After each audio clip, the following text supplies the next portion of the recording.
Achievers High. I'm back with the 26th book to 2026, recording this in Great Yarmouth in March of 2025, and I totally applaud this novel. I applaud this novel for even existing. It came out in 1999, and it was very rare for this time period for any author to tackle a parent who, in this book, is described as manic depression. Terminology now would be bipolar disorder. However, it is fantastic. It's by Jacqualine Wilson, the illustrated mum. Now, essentially, on part of my every single year, okay, I'm going to be reviewing it. So you're reviewing a Jacqualine Wilson because I've met Jacqualine Wilson and I adore Jacqualine Wilson. She is absolutely amazing. So, and interesting too because this book was also turned into a film several years ago with um, something Collins, Michelle Collins, that's it, who played Marigold. And it's done by the point of view of Dolphin, the 10-year-old protagonist of this novel, which is very interesting too. So the illustrated mum, Marigold is my bright, beautiful mum. She's covered in tattoos, head to toe. I think she's the most magical mum in the world. I sometimes wish she looked after us better. Okay? And Dolphin wants everyone to get along. Star is the big sister. She isn't sure she wants to live with Marigold anymore. Mickey is Star's dad. Marigold is convinced he'll come back one day. And I've never met my own dad. I wonder if he'd ever want to meet me. From Dolphin's point of view. She's 10 years old. She has dyslexia, which is due to the fact that this family is in terrible circumstances. Marigold, who has bipolar, but will not get it treated or get any support for it. She's been on medication, she's been offered. It talks quite openly, okay, of previous attempts for her to remove herself from this sphere. That's all done from the point of view of a 10-year-old girl who is struggling. And also, okay, when she talks about her sister Star, everything Star does is so justified, absolutely justified. So, here we go. Opens up with, right, it's Marigold's 33rd birthday. Interesting too, the fact is that they call Marigold by her first name. This bit here. Marigold started going weird again on her birthday. Star remembered that birthdays were often bad times, so he tried really hard. Star made her a beautiful big card cut up in the shape of a marigold. She used up all the ink in the orange felt tip coloured in, and she did two sparkly silver threes with a special silver glitter pen and added happy birthday in a better italic writing. So, yes, but the thing is that mum's card, well, Marigold starts to get it tattooed, and but it's even that's quite brief. It is really brief, and the thing is, Star is actually begging her mum not to get more ink because they've got absolutely no money whatsoever. This is a family in dire straits and circumstances. Interesting too is that they go to a school where there's no school uniform. Now, I have attended British schools my entire life, but interesting, okay, they don't wear uniforms at this school. Just saying, right? And this bit here. Any posts to me, Marigold asked. She always got extra hope for on her birthday and Christmas. There's a case Mickey decided to get in touch.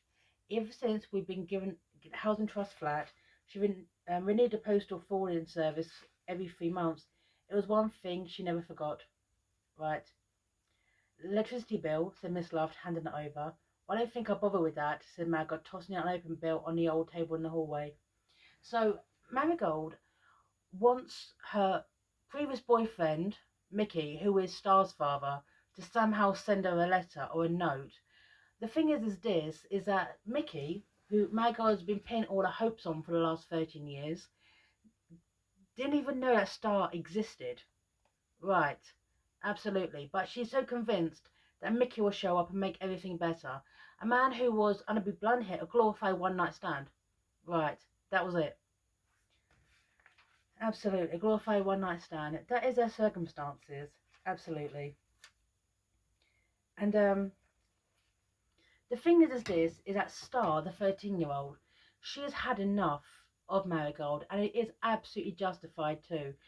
You read this book, not trying to even take a side in this, but when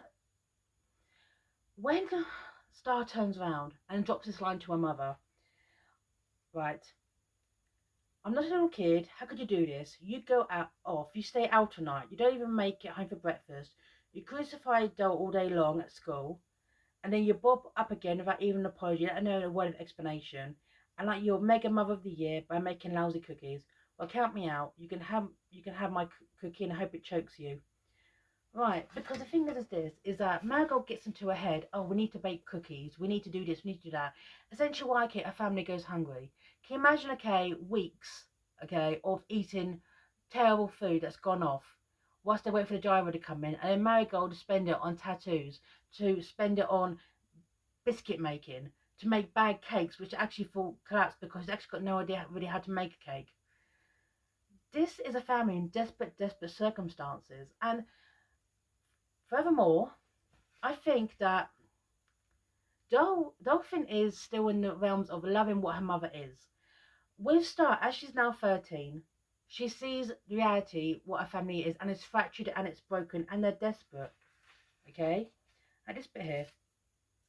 Right. We lived on stale bread and carrots for all the rest of that week because we spent it all the gyro, says Star. Yes, it didn't matter because we had ice cream and that was so lovely. And anyway, you make it into a joke with the bread, remember? We broke each slice into little bits and played the duck game. And Margot carved the carrots. Remember the totem pole that was brilliant and the rude one? And she was so hyped up and crazy, she carved her thumb to it. One could have catched it any normal person, though I suppose they could have easily committed her. And they got all infected and she got really ill. Remember? Star hissed. Star's had enough. She's absolutely had enough. Due to the fact that Marigold is reluctant to take medication. She spent previous time in a psychiatric facility and she's basically petrified of going back there. I mean, okay, so book came out in 1999, she was 33. So this was a mentality of probably about the 70s to 80s, which I guess was probably not that considerate. Right. And when these guys are talking about their circumstance and situation, this bit here, right? She's good at spending money that we haven't got. She's good at getting drunk. She's good at getting completely nutty ideas into her head. She's good at getting you to think she's Miss Perfect Mumsy Wumsy. But still likes you best, even though when you're mean to her. She loves us both equally, but you're the special one because you're Mickey's child. I wish it was my dad too. She won't even talk about mine, so that she can't even bother to remember him. She hasn't commemorated him with a tattoo. Right. Yeah. So hung up on Mickey. Absolutely. And then, by chance, at this band called, funny enough, Emerald City, right? Well, click your heels together 3 times, Dorothy, because so there's got to be something better over that rainbow. Mickey shows up. Margot bumps into Mickey and brings her home to meet her daughter. Okay, his daughter, who we didn't even know existed. Right. Absolutely.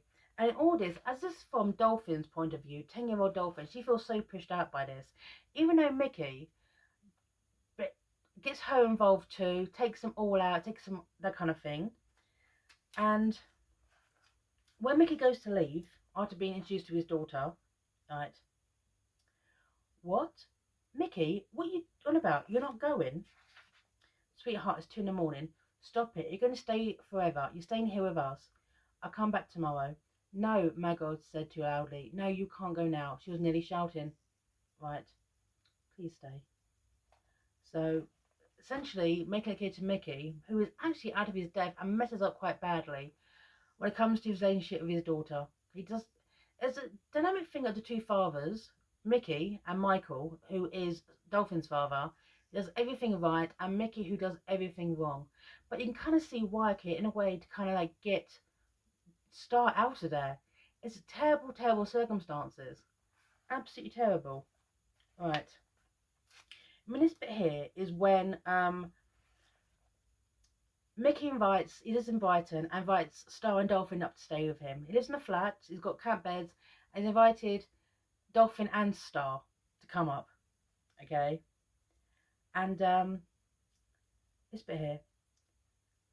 And Marigold's attitude is, I'm coming to stay with you, I'm going to come up with you, we're all going to be together as a happy family. And when Star mentions Sean, that's Mickey's girlfriend, it's like, I'm his girlfriend, so Marigold, running, fingers through her hair, trying to twist it into place. He's got this other girlfriend who lives with him, Marigold, Sean.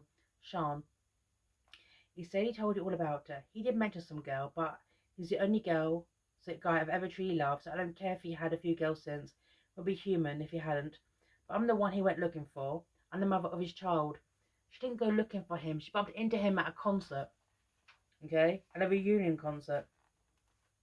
So in the end, Mickey drops it to Star that he wants to take her in. He wants her to move in with him, and also Dolphin too, because he recognises, even though he does it wrong, and that's the thing, a lot of these situations could have been avoided if everyone in it, the adults, actually acted like adults, like getting the social involved, getting social services involved, basically trying to get some help for this family. Interesting too, because in a lot of books, especially written by Jacqualine Wilson, to matter things like social workers and all that, there's no social workers for this family. Marigold has previous convictions, for funny enough credit card fraud because she borrows people's credit cards. Yes, and never pays them back, but she's actually acquired a new credit card too. They live in a flat where things are actually repossessed, like the television and everything else in between. They're absolutely desperate. Also is that Dolphin has actually been kind of picked on at school until she actually meets a friend, Oliver, or Owly as he's called, and finds some solace in the library. Right. But this bit here is actually from the start, and it's so justified, and it's so true. When they talk about having with their life with their bipolar mother. Right. Here we go. Mickey says he should go to hospital for a bit. He says he knows this great place where they do all this therapy. She'd never go. But she just take this medicine, but she wouldn't. Then that's not her fault. She's supposed to look after us. We're children. We're not supposed to be after her. And that's the way I've always done. Well, I'm not doing it anymore. I have 2 parents now. I want to be with my dad. I think wholly mean and selfish. What? How dare you? Look, I could have stayed with Mickey today. That's what he wanted. It's what I wanted to, but I had to come back to get you all sorted out. I shouldn't have given you another thought, though. I could have stayed in my dad's simple perfect, but we kept thinking about you and how you couldn't manage the way I have. Right, and it's true. Poor Star has sacrificed her entire childhood dealing with Marigold's behaviour, and it's not fair, and it's not right, it's not justified. Right. It is absolutely not. She's had enough. She actually has never given the opportunity to actually have a childhood. So who can blame her for going off with Mickey? However, the fact is that even though they gave the offer to Dolphin, she won't leave Marigold's side. Even though she should have done. She absolutely should have done. And also in this, they're giving a mobile phone. Okay, well actually Star is. But Star leaves it behind so she can talk to Dolphin. Okay. And this bit here. Right. I can't come. Don't make me feel even worse. I'm sorry, Dol. I'm so sorry. Look, I phone every day. I keep in touch. You'll be okay. I had to cope with her right from when I was little. I looked after her and you. You said it yourself. She's better with you. And I think it'll make it harder for her because I'm Mickey's. Look, I won't stay away forever. I'll come back soon, I promise. But I just have to stay now. I have to be with him. He's my dad. This is my one chance to be with him. If I come back now, she never let go of me. You know that. Oh, Dol, I feel so bad, but you do understand, don't you? And of course, Dolphin doesn't, and actually the mobile phone winds up getting broken. But I totally understand where Star's coming from. 13-year-old Star who's got opportunity to actually go to school, be normal, not worry about having a mother with bipolar. You can't blame her for that. Absolutely not. Absolutely not. And the thing is, without Star in their lives, it starts to unravel so fast. Because poor Dolphin, who's 10 years old, she can't keep up with her mother. She can't keep up with her mother and her mother's episodes. Right. So this is what Marigold does in the end. Okay, to basically erase the tattoos. Now, at the time period, having a mother with so many tattoos would be quite unusual. Now, obviously not. I mean, tattoos, I got 3 of my own, okay? They're not a big deal. But this bit here, I couldn't believe what I saw. She was all white all over. Every part of her hair, her neck, her arms, her bare body, her legs. She painted herself white with the gloss patches. There are frantic white splotches all over her body, covering every single tattoo. Although larger darker ones show through like a new white skin like veins. Right. That's what Marigold does during one of her episodes. She paints entire skin white with gloss paint. So in the end, Marigold goes into hospital after Dolphin calls an ambulance. And the thing is that Dolphin lies and says her father's on his way back home, and he's not. She actually is left alone. She's left absolutely alone in a house by herself at 10 years old, and she has to go to school the next day. She goes to school the next day, and she's absolutely traumatized by this. This book does not even hold back on the reality of this situation, and I absolutely applaud Dame Jacqualine Wilson for this novel. Here we are. Right. I can see a pale ghost of her even now in the classroom. I can feel my eyes watering. I sniffed and wiped my nose with the back of my hand. Really? Don't have a tissue. Look at the state of you. You look like you've tumbled straight out of bed. You haven't even brushed your hair, washed your face, have you? Right. And in the end, poor Dolphin just breaks down. Poor Dolphin breaks down, so it takes her and her friend Owly, who, by the way, is absolutely entranced with Marigold. But interesting too from his dynamic point. Now, I've never gone into detail, okay, but he talks about his mother who gets headaches ever since that his father left the family. Kind of gives an implication, okay, that his own mother could be an alcoholic due to her constant headaches, and she's always having to get an aspirin. Hey, just saying, just dropping that in there, is when they manage, this is way pre-internet, by the way, is they call every single, in London, in the area, they call every single swimming pool in the area to try to track down Michael. And funny enough, one of the last ones, they find him. But in true fashion, when he meets them, Oliver goes with Dolphin to actually, he thinks that Oliver is his son instead of Dolphin. Right. Steps up and does the right thing. Interesting too how the two fathers, how Mickey and Michael kind of established this. What Michael does is does it properly. Probably means he has to take us back to school, go to the hospital, see a social worker there, see another special children's service social worker, so the entire social service to sort out what was going to be done. Right. But the thing is, you also find out that Michael, the swimming instructor, was kind of picked by Marigold because his name was Michael. She's trying to replace Mickey. Right. Mickey just took Star. But that figures that Mickey seems to have a habit of rushing off, leaving all kinds of habit behind him. I want to do this my way. But the thing is, it also depicts social services as really nice places. She's left with an aunt who takes care of mainly babies. Right. And they're going to be done socially and carefully. Mickey's got a family of his own, okay? He's got a wife and 2 daughters. And it's going to be a level of discussion of actually introducing Dolphin to the family. A level of maturity, okay, that you don't see. There you go. Your dad is serious about this. That's why he wants to do it all by the book. He's obviously very keen to welcome you into his life. But it's all just happened so quickly. He needs to have time to adjust and a chance to repay his family.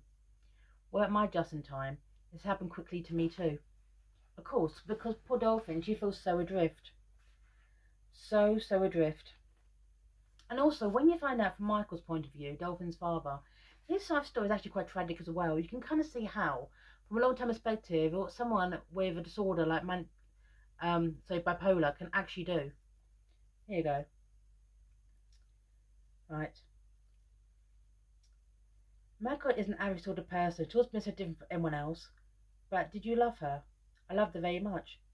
Do you still love her now? Well, a lot of time's gone. I love Meg now, and Grace and Alice. I told them all about you, and they can't wait to meet you. You wish, I said. No, it's true. Obviously, this has been a bit sudden, but I wonder if you'd like to come this Sunday with the care of your social worker and your foster mother, and of course you. Right. Doing it slowly, doing it carefully. And the thing is, when Star comes back, Star's had a bad time with her father, and obviously her father's girlfriend Sean. She actually comes back and finds out what's going on. The mobile phone was broken. They had no way of getting in touch because another mobile phone did show up. But the thing is, Dolphin never actually opened it. So let's ignored it. And of course, the big sister family reunion that we'd expect in a Jacqualine Wilson novel, the realism that runs through it is absolutely breathtakingly brilliant. Here you go. I can't believe you're saying all this rubbish. I front about. Do you dare get angry with me? You're the one who walked out on me and left me with Marigold and the absolute worst. You didn't care. She went when she really went crazy, he practically beat me up. It's true. And she painted herself all over, and I was so scared I had to call an ambulance. Why should I answer your stupid phone when you wouldn't listen to me or come back to help me and wouldn't even give me Mickey's stupid number? I didn't muck up your time with him. Look, I don't need you anymore. I've got my own life, a whole new life just for me. What makes you think you got the right to barge in here? This is my foster home, not yours. I had to get it all sorted out because you just left me. Dolphin, 10 years old. Her reaction is justified, but obviously, look at Stars. Her reaction is justified too. She had a right to try to claw some moment of happiness, even though okay, it didn't go as well as she hoped. You can't blame each sister, okay, for their reaction. And one thing is this: it's Star knew this was coming. Star knew this was coming, and also the fact is that for her own mental health, she had to get out of there, and she tried to get her sister out of there, but Dolphin wouldn't. Star did try. Right. However, it ends okay with the girls at their mum's side and saying that they're going to try to be together, and right, Marigold's going to try to get better. However, at this juncture, the future together as a family, unless Marigold can actually sort her life out, it's not going to. Absolutely going to. This book does not hold back on how goddamn bleak it all is. Having a parent with psychiatric issues. And it's absolutely breathtaking, and I applaud it. So, anyway, Dear Straight to Mum by Jacqualine Wilson. I'm signing off here. 26 books, 2026.